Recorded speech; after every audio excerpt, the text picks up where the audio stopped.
All right, welcome back to the Host Financials podcast. My name is Austin. Susie.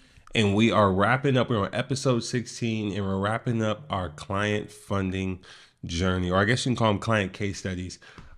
Just walking through all of our clients, or not all of our clients, but just some clients in particular that have interesting stories or interesting industries, and how we got them funded, what we got them funded, and the entire data point. So if you've been following along in this series, hopefully you got something valuable out of it. So today we're diving into our client Christian, and like all of our client case studies, let's start off with what was his day job? Did he need funding to grow and scale his business, or was he looking for funding to start his business? Where was he at? Yeah, so he was in the process of looking to start his own business. He was a Ashley Furniture's delivery driver. Nice. Okay. So he wanted to get into the trucking space. So he wanted to get his own truck and become self-sufficient in that. Nice. Okay. So he was already around trucks, just delivering furniture. And Ashley's Furniture, I take my hat off. That's a tough job. That's a tough gig. Especially, who knows? He could be the one sitting in the truck. But to be the person that has to grab a dresser and take it to apartment 12B on the 5th floor. Well, no, So, I love that, he even has a drive to own his own business. And so that's fantastic. So he needed some funding to, so he started with driving for Ashley Furniture. So how much funding did he need, and what exactly did he need the funding for? Yeah, he needed around $100K. Okay. He kind of was skeptical at first. He didn't. Yeah. Most people don't believe they can get $100,000 with no revenue or documents. Yeah, like which when you think about it, it's kind of crazy to say out loud, but you can. There's ways to do it. You just have to have a good credit, of course. Yeah, and 0%, let alone. That's good. That's good stuff. So yeah, he wanted $100K. So we were like, let's do it. All right. Yeah, let's do it. Nice. And what do you need that funding for specifically? Yeah, so he wanted to buy his own truck. Okay. Or like a box truck? Do you know? No, it was going to be something bigger than a box truck. Okay. Yeah. But he was either going to use it as a down payment. Mm-hmm. He was going to finance it and then use the down payment money with the funding that we'd get him. Or he was going to buy it outright if he got a good deal on a used truck. Gotcha. Mm-hmm. Okay. So that's cool. Getting in the trucking industry. We work with a lot of trucking people. There's a lot of trucking people. What makes trucking a great industry for this particular type of funding, in your opinion? I think the fact that you can acquire 100, 120K, 150K so easily if you have the good credit, and then you can turn around and buy a used truck, let's say for 58K, and then start making money right away. Obviously, if you're new to the industry, you'd probably have to climb the ladder in the sense of getting the best routes, or maybe not getting the best routes to start off. But I think just starting and just doing your own thing and not having to work for a trucking company, I think that's what's kind of lucrative in the eyes of our clients. Yeah, I think the best clients, specifically in the trucking space, are ones that have been in for a while, they know what they're doing. Yeah, and they're like, I just need to get my own thing. Versus, I wouldn't recommend someone that's in trucking, trying to get into trucking, and you haven't crossed 10K months, 15K months, or whatever. Yeah. Then I'm like, okay, I would hold off, because when the interest term closes to 12 to 18 months, it can get hairy. Even though we teach our clients how to roll over that balance to a new business card, it's still there's something to be wary of. Exactly. So I would say do your due diligence and make sure you have the right mentorship as far as the trucking sector goes, or just pay for mentorship. Like I said, either have someone that's already teaching you, or invest with that money that you're going to get from the funding into a reputable, trucking program that you can learn from. That makes sense. Okay. So our man Christian, day job working at Ashley's Furniture, wants to get into trucking, buy his own truck, needs about $100K to get it done, or he'll feel comfortable if he had $100K to get it done. All right, now the question everybody wants to know, where did we get him funded from? What banks, credit unions, institutions did we go to? And how much did we get him funded from each? Yeah, so Number one, of course, our favorite bank. We got 75K from Chase. Yes, and just to be clear, like we're using 0% interest business credit card, so it's probably either the business unlimited or the business in cash. But normally we go for the unlimited. The unlimited first, correct. So yeah, we got him the 75K off the bat. And then we got him a 25K from Elon Financial, which was big because Elon can be a little stingy sometimes. True. And keep going. And then 5K from GM, which is underwritten by Marcus. Marcus by Goldman Sachs. Exactly, yeah. Goldman Sachs, yeah. GM stands for General Motors. So the General Motors 0% interest credit card. No, that's fantastic. Now, a lot of people, and we'll do a video on this pretty soon, like a lot of people don't see this as an actual funding method because they don't know how to access high limits. Like for them, a high limit's like 20,000 for a credit card. And I'm like, oh, no. You can go 50, 75 in one pop. And so exactly. 9 times out of 10, you're filling out the application wrong. You're not really trying to do it. We have some data points that we've learned and gathered from building our relationship with with our RMs, the relationship managers at the banks we partner with.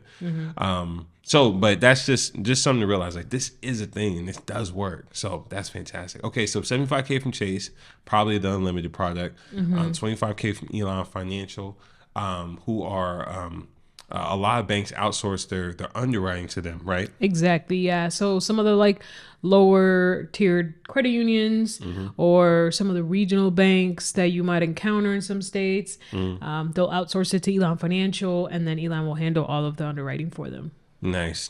Okay. And then we did 5 from General Motors, the GM business card. All right. So how long does this whole process take for Christian? Yeah. So Christian, it took a little longer. So about 4 months from start to finish. And the reason for that was because when he came, he didn't have an LLC. So we had to formulate an LLC from scratch, and we do that in-house, right? Yep. We take care of all the, setting it up correctly, especially like anybody listening or just watching this video right now and you're in trucking, do not go to the bank and let them know like, hey, I need funding for trucking, because you're going to get denied. They'll laugh at you. Or you're going to get like a lousy 5K from Chase. You're getting trucked out of there. Yeah, because unfortunately, trucking is considered a high-risk business. You can make good money. However, you can also lose a big chunk of money if you don't know what you're doing. So the banks are kind of leery when it comes to lending to those type of businesses. But we can get around that. We know a way to get around that and secure the funding regardless. So we made sure to structure his LLC correctly. We also added him to our authorized user trade lines. Nice. So that's big. And then obviously we had to open the accounts, put some money in there, let it season for 30 days. So overall, it took 4 months, again, because we had to formulate that LLC. Now, what state do we formulate the LLC in? Yeah, so he's in Maryland. Nice. Ooh, Maryland's expensive, though. Yeah, I think Maryland's like $150. Yeah. And if I recall, Maryland took a long time to formulate that LLC. Like, yeah, it's one thing we can't control. I mean, you can try to push it with the Secretary of State, but like it is what it is. Yeah, like New York, it's same day. Like as soon as you hit pay, you have your LLC. New York different. They're different. They're $200 to formulate an LLC. I mean, it's New York though. Yeah, Maryland literally took 3 weeks, and I'm like, what's going on? You could have paid like $100 more to expedite it within like 3 to 5 days. But we were like, no, it's okay. I think we'll wait. But we didn't think we were going to wait for 3 weeks. So gotcha. Okay. So that's something else that people also need to pay attention to. Like you can get we got them over $100,000 of funding with a new LLC, and the age of your LLC does not matter. Like we have certain points that matter, and if you go back to our podcast, we did a whole series on this. Everything you need to do to make sure your LLC is optimized, your name, your address, all those things. But the age of your LLC is actually not important. When it comes to funding, it's not what you think. It doesn't. You don't need to be open for like 6 months or a year or something like that. It doesn't impact the funding process. Right. Unless you're going for like the 250, right? Like if you want to hit that 250 mark, you're probably going to need a 2-year older LLC. So like an H Corp. That makes sense. I mean, and I would also, And that depends. Like I'm wondering what industries would need that are already, in business, like starting out, need that kind of capital. So that's interesting. That's a conversation for another day. All right, so we had to, and then we also add them to our trade lines, which is fantastic because that adds, that's an extra expense that we don't add on to our clients. Yeah, that's a freebie. You come Yeah. join us, we take care of you. Yeah. And so, we'd hate to have them go to another source and buy trade lines and then get scammed. Unfortunately, guys, be careful with these authorized user trade lines. A lot of times people are charging a lot and they're not even posting. So we make sure, like, they're literally our personal cards, right? And so if we put you on there, it's because you're working with us. We've vetted you, like, you're trustworthy. We're not just going to put anybody on there. But yeah, we keep it in-house to make sure we take care of our clients. Yeah, our cards have high limits. They're old, and we have good credit scores. So, but it's like you said, you gotta make sure you're double checking. You're going to reputable people. All right.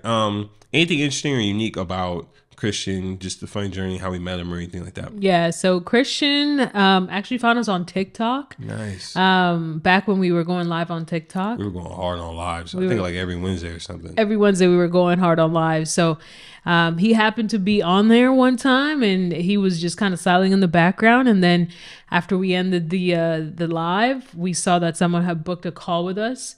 The next day he literally signed up, no hesitation. And what's cool is he was our first Spanish speaking client. Nice. So he actually felt more comfortable speaking Spanish. So all of our calls and interactions were in Spanish. It was cool because I don't get to practice my Spanish as much anymore. Yeah. That's fantastic. That's fantastic. Which is cool because that live wasn't in Spanish. That live was in English. No, that was definitely in English. So I give Christian props. No, that's fantastic. Yeah, we might go live again. I don't know. We'll see. But I remember we were pushing live on TikTok pretty tough. And if you don't follow us on TikTok, you should. We post a lot of good content over there too.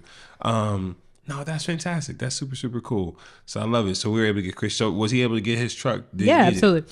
Yeah. So after that, he was able to get, his own truck. I believe it was like a used truck. Okay. Probably going to hit him up to have him send a picture over and see what it all looks like and stuff. But yeah, he got his truck. Nice. Got his truck and he's ready to go. Do you know if he's still working at Ashley's Furniture? I think he quit that. Oh, he went all in. Yeah, he was ready to just give it all up and get started for his feeling, man. I know that feeling. Did my time from 9 to 5, so I give him props. I love it. That's good. So if you're in the trucking industry and you're not sure how to acquire funding, obviously, I mean, our client Christian is a testament to it. We can show you how to get funding, but there's certain criteria that we have to make sure that you are qualified so that we can guarantee your funding. And like we mentioned, the best form of funding is 0% interest, business credit cards from major banks and credit unions, and making sure that you have that for 12 to 18 months to really do some damage with. And so this isn't this strategy works extremely well if you're in the trucking industry, especially if you're ready to go or you've been in trucking for a while, but you just need access to capital so you can get your own truck or get your authority so that you can have other trucks under you. So reach out to us, go to hostfinancials.com or click the link below in the description or wherever you're listening to this podcast at, and you can apply to work with us. And then we'll see if you're a good fit and we're a good fit, and that might be something great to help. Absolutely. All right, before we get out of here, let's ask some quick questions. Let's do it. Let's see. My question for you is, what credit idea or hack or play is the worst you've ever heard? Borderline scammy. Yeah, we're gonna go with the CPN stuff. For people that don't know what that is. Yeah, so CPN is essentially like a fake social security number that you make up because either your personal social is shot beyond repair. And so it's kind of like you make up a social security out of thin air, or sometimes I've heard that they're stealing it from, people that have already passed away. So super scammy. I mean, you can go on Google and type in, plenty of people have gotten caught. They've gone to dealerships and walked out arrested without a car. So I wouldn't touch that. Some people are like hardcore believers and they're like, no, celebrities have it. And I'm like, hey, you can have your CPN all day. I'm going to go ahead and sleep at night and make sure that if my credit is bad, I'm going to go fix it instead of doing this CPN stuff. Yeah, we'll probably do a video on this. TransUnion has a pretty good article on like what are CPNs, to stand for credit privacy numbers, and Yeah. people use them in place of socials, like you said. Yeah. And it's some sketchy stuff. Banks don't like it, and lenders don't like it, institutions don't like it. Yeah, I mean, there's a reason why people are getting arrested, literally Yeah. doing couple years for trying to commit fraud. So Yeah, I mean, we don't sell that, we don't do that, but I mean, if that's true, into more power to you. absolutely. That's good. Okay, so for you, this one's gonna be a little off, but what is the craziest pitch idea that you've heard as far as business goes? I met a guy in college that wanted to build an athletic complex, and he had it all sketched out and everything. And I mean, he was like it had like 5 baseball courts and this and that. I mean, it was like like these things already exist, like a mega sports complex. And he went to, and he was like, man, all I need is investors, and I'll have this thing packed out. And I was like, I don't doubt that people show up to a mega sports complex, but I'm like, why would someone give you money to build that though? Hey, And he like was dying on this idea. He was like, he had it for years, and like slowly they were coming. I guess maybe at the time they weren't as popular. Yeah. Like, but I'm like, yeah, it's because it costs hundreds of millions of dollars. Like yeah, hundreds of millions of dollars, not just for the land alone. yeah, Let alone build this thing. And so it was something where he was like, I'm like, you don't want to start like with a coffee shop first or something, like a bakery, like let's this. That was the craziest thing to me, just because now that's not necessarily the idea itself isn't wild, but it was the first time I heard like just 0 to 100. And I mean, he wasn't doing too well in life. Like he was on his way up. Like he was, but if you're bootstrapping yeah, to go, I'm going to build something that's like $500 million, like in funding. Now it's different if he had the idea, that the market research, went into the incubators, whole nine. Like, all right, that's fine. Like even if you're talking about patenting something, I'm like, cool. But the full mega sports complex, the Lakers are going to train here, this and that. I said, hey, I respect the dream. it's a big one. That's a big dream. But I was like, it's very ambitious, but it was really unrealistic. I think so that was one that was like unrealistic. I guess like crazy idea. Let me think. Crazy idea. Something that was like left field.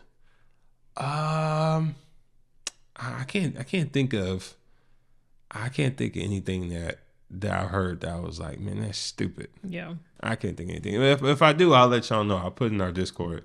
We might ask. I think that'd be a good question. But yeah, first thing that came to my mind was that friend of mine from college that like was swinging for the fences. Yeah, no pun intended. That's a great question. Probably look him up on Facebook, see where he at. Gotta Google him. Yeah. But all right, everybody, thanks for tuning in for this episode, this podcast. We got more great episodes coming to you. We're diving into different types of funding, anything we can do to help you. If there's something that you're interested in us going over or breaking down, leave it in the comments or shoot us an email, and we'd love to cover it in a future episode. Till then, we love you. Peace be with you. And we'll see you in the next one. See you guys.